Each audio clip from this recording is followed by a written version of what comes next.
안녕하십니까. 정확한 분석으로 시대 흐름을 읽어드리는 Y타임스 정세 분석의 주부길 편집인입니다. 미국의 인종 폭동 점점 미국의 대선 전략 싸움으로 변질되어 가고 있습니다.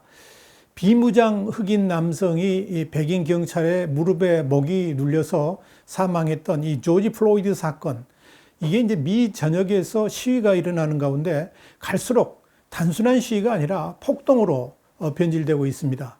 지난 31일은 미국 대통령이 예배에 참석해서 대통령의 교회로 불리는 백악관 바로 앞 세인트 존스 교회의 지하실에 불을 지르기도 했고요. 누군가는 스프레이로 악마는 길 건너, 그러니까 백악관에 있다, 이렇게 낙서하기도 했습니다.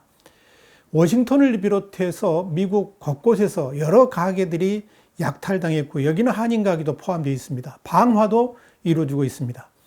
이런 폭력 시위가 미국 내 140개 도시를 넘어서 전역으로 확산되면서 이 무법천지 상황이 연출되니까 40개를 넘는 도시들이 야간 통금령을 발동했습니다. 뉴욕타임즈는 전국의 많은 지자체가 동시에 통금령을 내린 것은 1968년 마틴 루터 킹 목사 암살 사건 이후에 처음이라고 보도를 했습니다. 상황이 이렇게 악화가 되니까 도널드 트럼프 미국 대통령은 이를날 진압을 위해서 군대를 동원하겠다고 밝혔습니다. 특별히 오는 11월 대선을 앞두고 있는 트럼프 대통령이 이날 법과 질서를 수차례 강조하고 또 힘을 통한 진압 의지를 확고히 한 겁니다.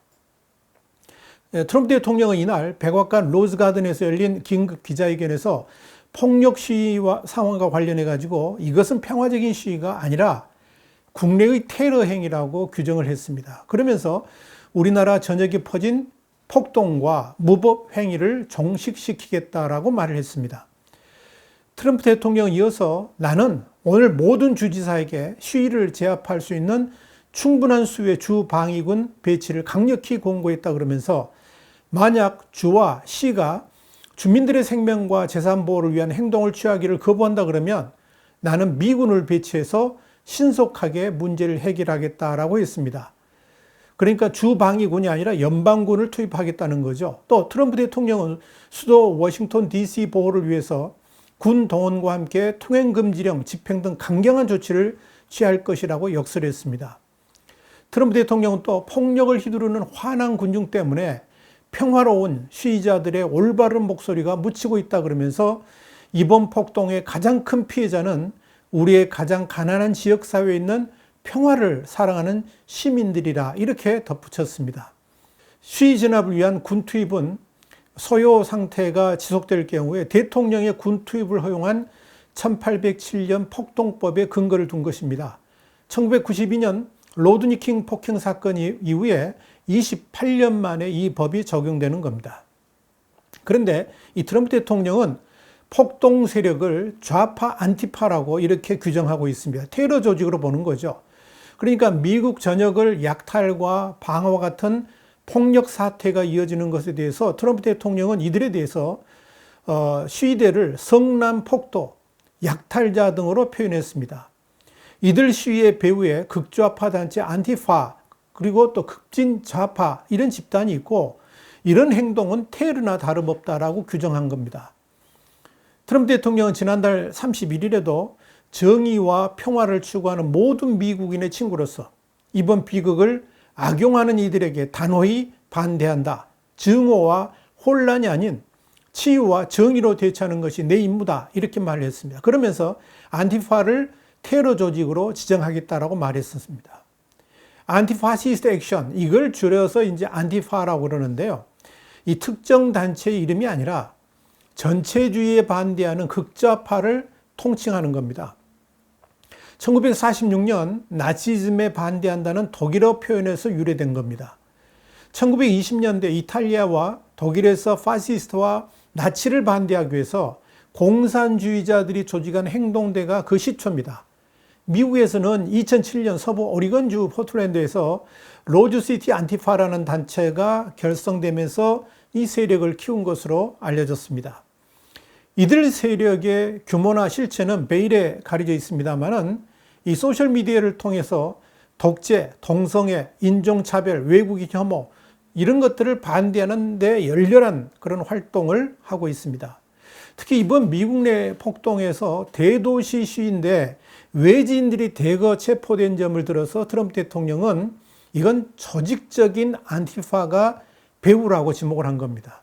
여기에 지난달 29일 워싱턴에서 시위대들이 밤에 백악관으로 몰려들면서 트럼프 대통령은 테러 같은 국가위기 상황에 사용하는 지하 벙커죠. 이 긴급 상황실, PEOC라고 그러는데요. 이 PEOC로 1시간 동안 대피한 적이 있었습니다. 그때 트럼프 대통령 부부하고 아들 베런이 함께 피신했었죠. 그런데 그 당시에 대통령 경호를 맡는 비밀 경호국 차량도 3대가 성난 시위대에 의해서 파손됐습니다. 그러니까 이 트럼프 대통령의 분노는 극에 달했고, 그래서 더더욱 이들을 테러 단체로 몰아붙이고 있는 겁니다.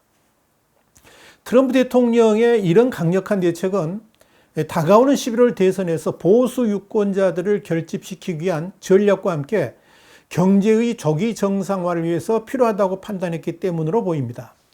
특별히 트럼프 대통령이 폭력 시위대 배후에 폭력을 선동하는 안티파 등이 있다라고 하는 것도 사실 민주당 대선 후보인 조 바이든 전 부통령을 겨냥한 것으로 보입니다. 트럼프 대통령이 트위터에서 졸린조, 이 조 바이든을 이야기할 때 항상 눈이 좀 졸린 듯 보인다 그래가지고 트럼프 대통령은 조 바이든을 호칭할 때마다 졸린조라고 그럽니다만은, 이 졸린 조 바이든의 사람들은 너무나 급진 좌파여서 그들은 무정부주의자들을 감옥에서 빼내려고 노력하고 있다, 이렇게 비난한 것도 이하와 같은 맥락이죠. 그런데 반대로 이 조 바이든은 어떻게 하고 있을까요? 트럼프 대통령의 강경한 자세하고는 달리 미국 민주당 대선 주자인 조 바이든 전 부통령은 집권하면 트럼프식 인종차별을 끝내겠다라고 외치면서 미 전역의 인종차별 반대 시위대를 적극적으로 포용하면서 트럼프 대통령과 각을 세우고 있습니다. 버락 오바마 전 대통령도 비폭력적 시위를 호소하긴 합니다만은 전국에서 열리는 시위대를 적극 옹호를 했습니다. 조 바이든 민주당 대선 후보는 1일날 델라웨어의 한 교회에서 흑인 정치인 및 종교인을 만난 자리에서 당선되면 취임 후 100일 안에 경찰감독위원회를 설립하겠다. 권력을 가진 사람이 증오의 바위 아래에서 숨을 들이마시면 밖으로 나온다. 대통령의 말이 사람들 하여금 독서를 꺼내도록 부추긴다. 이런 말을 하면서 시위대는 적극 옹호한 반면에 트럼프 대통령을 강력하게 비판을 했습니다. 그러면서 이 조 바이든은 경찰이 칼 등 이런 흉기를 든 사람을 마주했을 때 심장이 아니라 다리를 쏠 수 있도록 훈련받아야 된다라고 지적을 했습니다. 이 조 바이든 후보가 말한 경찰감독위원회는 이 버락 오바마 행정부 시절에 설치됐다가 사라진 기구인데요. 불합리한 경찰 관행을 조사하는 관리감독기구입니다. 이 조 바이든 후보는 오바마 대통령 시절에 부통령이었죠. 자, 그렇다면 트럼프와 바이든 둘 중 누가 더 유리할까요? 이 국면이 어떻게 흘러갈까요? 조 바이든의 이런 행보는 대선을 5개월여 앞둔 시점에서 흑인 표심을 잡기 위한 것으로 보입니다. 이건 트럼프 대통령의 시위대에 대한 강경 행보로 백인과 보수층 결집, 더불어서 평화적 시위를 지지하는 사람들에게 지지를 호소하는 전략하고는 상당히 구별이 됩니다. 문제는 조 바이든 후보가 지지를 호소하는 흑인들이 과연 전적으로 바이든 후보를 지지하면서 투표장에 나올 수 있을지는 불분명해 보입니다. 왜냐하면 조 바이든 후보가 부통령으로 있었던 오바마 정권 시절에 흑인 인권에 대한 정책은 별 진전이 없었기 때문에 그렇습니다. 그래서 조 바이든 후보가 지난달에 이런 말을 했었죠. 나와 트럼프 중에서 누구를 뽑아야 할지 망설여진다 그러면 당신은 흑인이 아니다, 이렇게 말했는데, 그렇게 말한 이유가 뭡니까? 흑인들이 당연히 자신을 지지할 것으로 말했었는데 그 말 때문에 오히려 망신을 당한 적이 있었습니다. 이런 이유 때문에 이번 미국 전역에서 거센 인종차별 시위가 트럼프 대통령에게는 결코 불리한 이슈가 아니라는 판단을 하는 것이고, 그래서 약탈과 방화로 이어지는 폭동에 대해서 트럼프 대통령이 더욱더 강경한 진압을 요구하고 있는 것입니다. 그런 관점에서 바이든 후보나 오바마 전 대통령이 비폭력 시위를 강조하고는 있습니다만은 이미 폭력화된 상황에서 이런 비폭력 시위 강조는 전혀 먹혀들지 않고 있습니다. 결국 인종차별 시위대의 폭력과 방화, 약탈이 트럼프 대통령에게는 오히려 호재로 작용을 하면서 상황을 유리하게 이끌 수 있을 것으로 보입니다.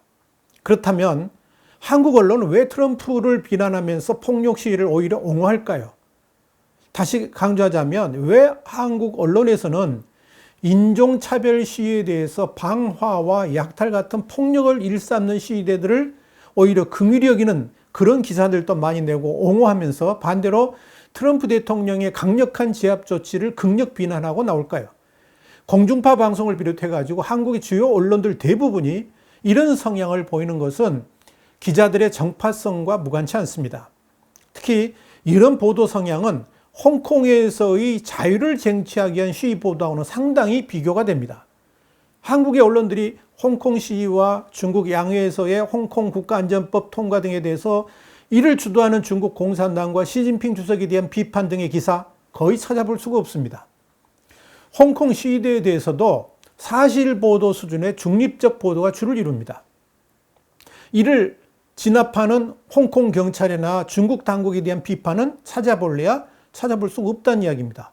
더욱이 6월 항쟁을 부르짖고 촛불 정신을 그렇게도 강조하는 문재인 정권이 홍콩 시위에 대해서 이런 방구하지 않는 것에 대한 비판도 전혀 없습니다.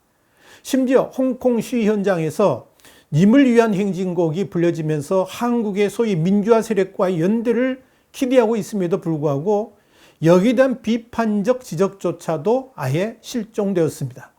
그러면서 반대로 미국에서의 폭력적 시위에 대해서는 오히려 트럼프 대통령에 대한 비판과 함께 트럼프 대통령을 오히려 괴물로 묘사하는 언론까지 있을 정도입니다. 이렇게 편견이 지나치다 싶을 정도로 보도를 하는 이유가 바로 좌파적 성향과 맞닿아 있기 때문에 그렇습니다. 언론으로서는 객관성 유지보다 자신들의 이념적 가치관이 기사의 흐름을 좌우하기 때문에 이런 보도가 주를 이루는 것일 겁니다.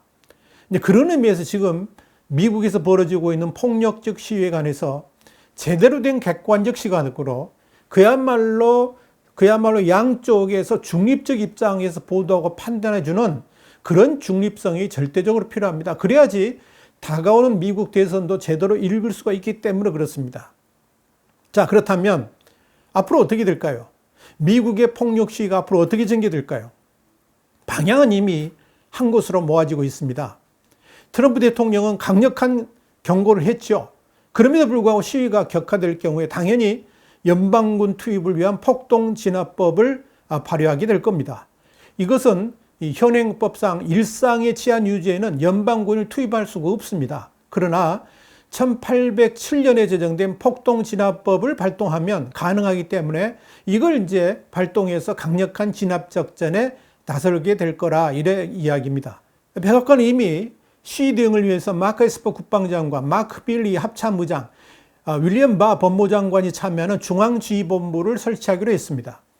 연방군 투입 이전에 사전 정지작을 위한 주방위군 투입도 속속 이루어지고 있습니다. 이일 현재 워싱턴 DC와 28개 주에 총 24,000명 정도의 주방위군이 배치되어 있습니다.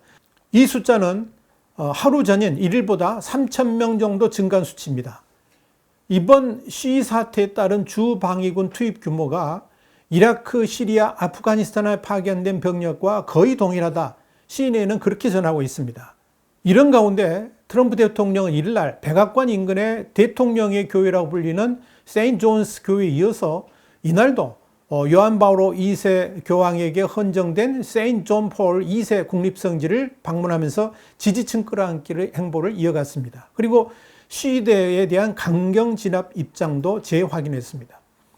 트럼프 대통령은 또한 트위터에 하층민과 패배자들이 뉴욕시를 파괴하고 있다. 그러면서 주방위군을 투입하라고 재차 촉구했습니다. 트럼프 대통령은 더불어서 내 행정부는 에브럼 링컨 이후에 어떤 대통령보다 흑인 사회를 위해서 많은 일을 했다 그러면서 절린조, 그러니까 바이든 부통령을 말하는 거죠. 이 절린조는 40년 동안 정계에 있었지만 아무것도 하지 않았다라고 비난했습니다. 조 바이든 민주당 대선 후보의 좌파적 행보, 그리고 흑인을 끌어안으려고 하는 행보에 대해서 적극적으로 차단하는 그런 행보를 지금 보여주면서 이 조 바이든하고는 차별화를 하고 있는 거죠. 트럼프 대통령의 이런 행보는 시위 진압이 인종차별적인 문제가 아니고 폭력 시위라는 점을 강조하면서 약탈과 방화 그리고 폭력으로 이전 시위로 인한 백인 중산층의 표를 붙들기 위한 전략으로 보여집니다. 반면 조 바이든 민주당 대선 후보는 오는 9일 열리는 조지 플로이드의 장례식에 참석하면서 시위대를 적극 끌어안을 것으로 보입니다. 조지 플로이드는 백인 경찰의 과잉 진압으로 사망한 흑인 남성의 이름입니다. 분명한 것은 이 트럼프 대통령의 강경 진압으로 인해 가지고 미국의 인종차별 폭동은 곧 진압될 것으로 보입니다.